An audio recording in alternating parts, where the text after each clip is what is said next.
É comum a presença e a internação de adolescentes na clínica de reabilitação? Não, não é muito comum. Hoje, porque na verdade, assim, quando ele vai internar, é porque a indicação da internação, na verdade, ela é indicada após quando tem uma falência do tratamento ambulatorial ou ele tá colocando em risco a vida dele. A não ser quando há uma comorbidade psiquiátrica, aí sim a indicação da internação.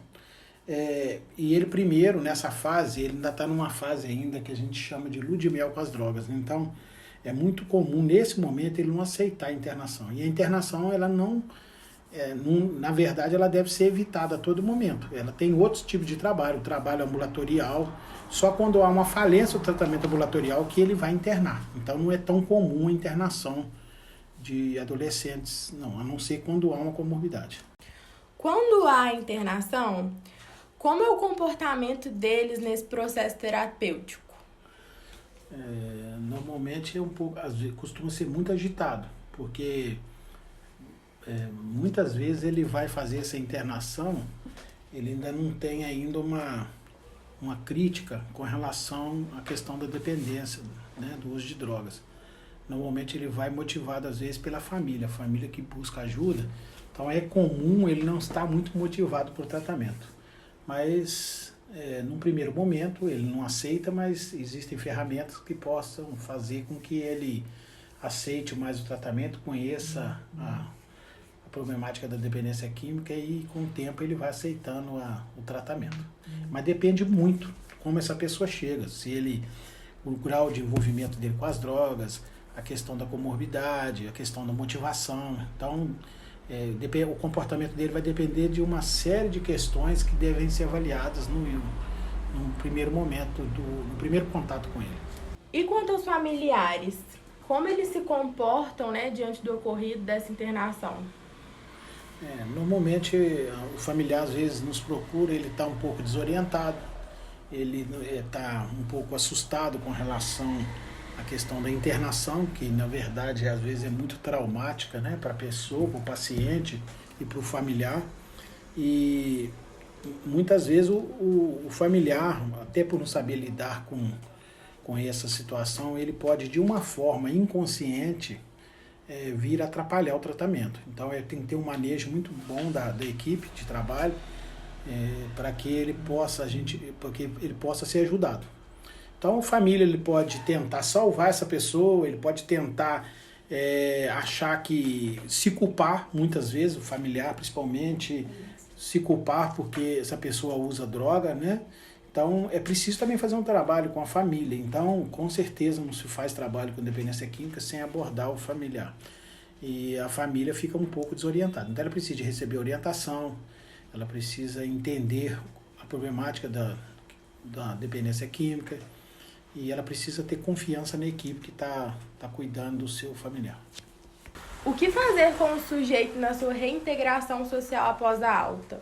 Como a família deve reagir? Pode ser necessário o uso de medicamentos?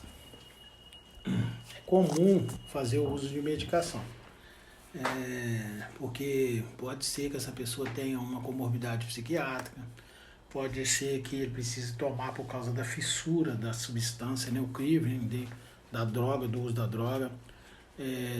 Às vezes ele precisa ser medicado, sim.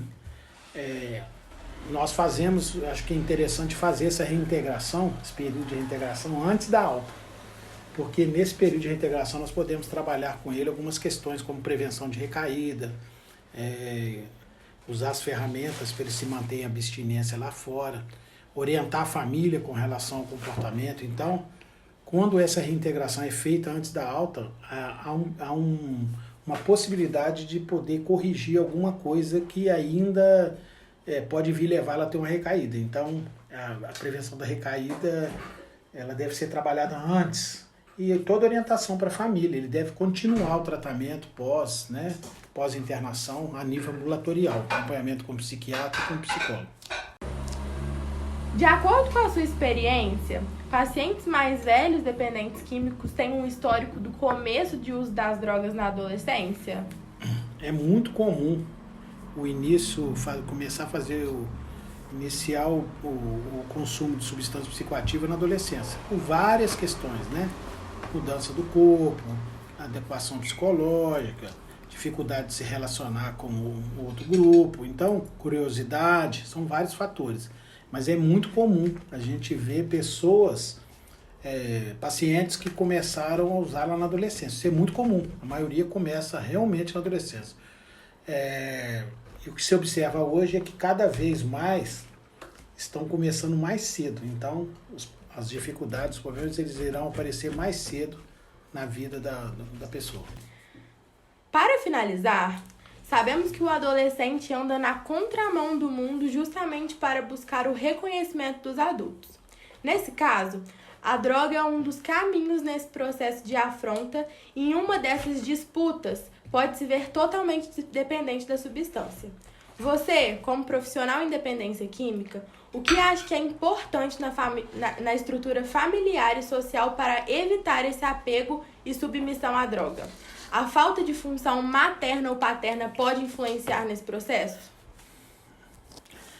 Nós devemos observar que o uso de substâncias psicoativas, né, e falar especificamente sobre dependência, nós vamos ver que ela é multifatorial.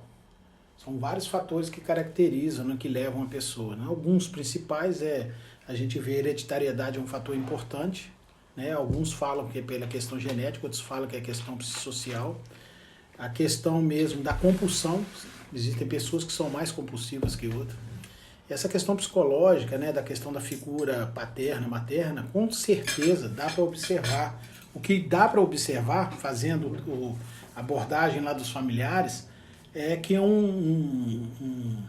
uma família disfuncional, onde os limites eles não são muito claros, não são muito precisos, é evidente que confunde. O adolescente ele precisa dessa referência e a figura paterna tem um papel importantíssimo nesse momento, porque vai estar na questão da lei, a questão dele saber lidar com limites. Isso aí tem uma influência muito grande. Né? A participação dessa figura paterna, ela tem um problema. E se observa que uma família disfuncional, a chance dela gerar uma disfunção é muito grande. Então, tem muita importância com relação a essa figura, né? Tanto materna quanto paterna.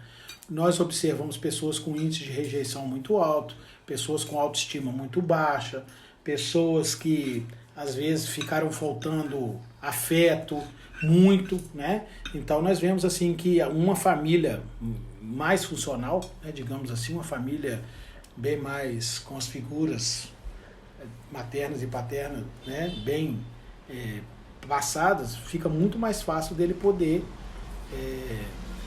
não entrar na questão da dependência química, não entrar no uso de droga e, consequentemente, desenvolver a dependência.